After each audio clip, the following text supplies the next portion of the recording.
Good evening, Mr. Creutzmann. Welcome. And today we talk about the online gambling in the internal market. And my first question is, industry representatives claimed that politicians all too often submit positions without having a full picture of the technical background, the possibilities and challenges for online gambling. So what are your views on this? Yeah, first of all, I would like to have a very warm welcome to Malta, because I know for online gambling, Malta is a big issue. A lot of companies, of operators are working there, are living there. And that's why I would like to tell you a few things about that. In our political work, we very often have to deal with extremely technical subjects. In order to form a well-founded opinion, it is absolutely necessary to talk to experts. This is why I always try to meet a wide range of stakeholders. Certainly, stakeholders tend to focus on the information that best serves their interests, that's clear, but it's still very useful. In the end, what is the best for the European citizens remains up to my political judgment. The debate on online gambling is always very emotional, but there are always many unfounded prejudices about the industry. It really pays off to go and visit online gambling companies and see how they operate in practice. I was very impressed by the high security standards when I went to see a company's office in London. I have also seen one in Gibraltar, very high standards, and it seems to me you have also very high standards in Malta. Okay. So this EP resolution calls on Commission action in certain fields, like protecting of vulnerable players such as children or addicted gamblers. The EP also adopted two other resolutions in the past, including one adopted under your leadership, which also called for closer Commission scrutiny and action in this field. So do you think that the Commission can afford to wait much longer before proposing legislative measures specific to online gambling? Personally, I'm convinced that soft law will not be enough to ensure greater coherence between member states' regulatory models. If you really want to protect consumers and fight fraud effectively across national borders, we will need a common legislative framework for online gambling. Nevertheless, the member states are still reluctant.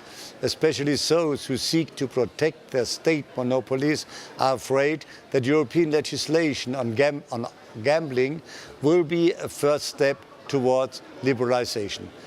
This fear is completely unfounded. Commissioner Barnier has emphasized many times that member states are free to decide how they organize their gambling markets.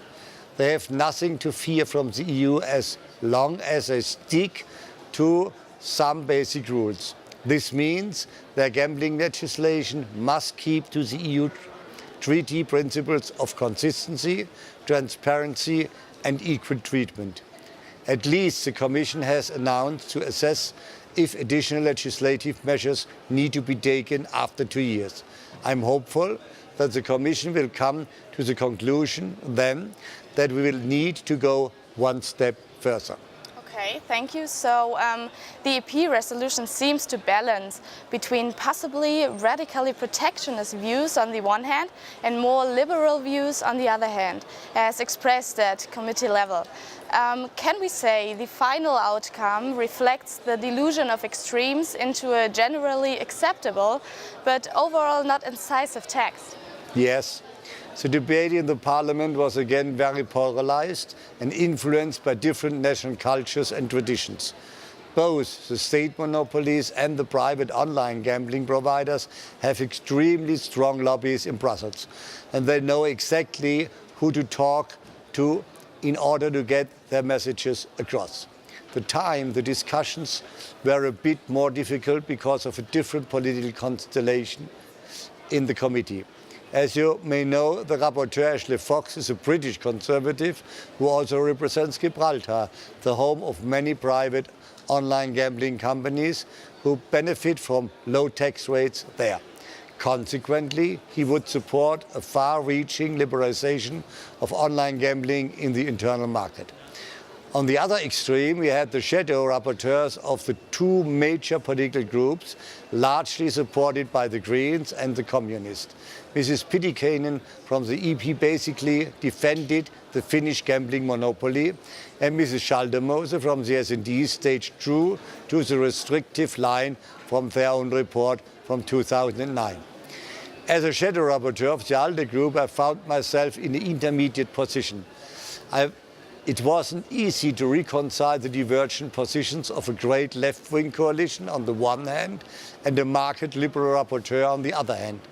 But I have to congratulate my colleague, Mr. Fox, for his enormous efforts to find compromises, to make the text more concise and to keep a cool head throughout the difficult negotiations. The final result is still less concise than the rapporteur would have liked it to be.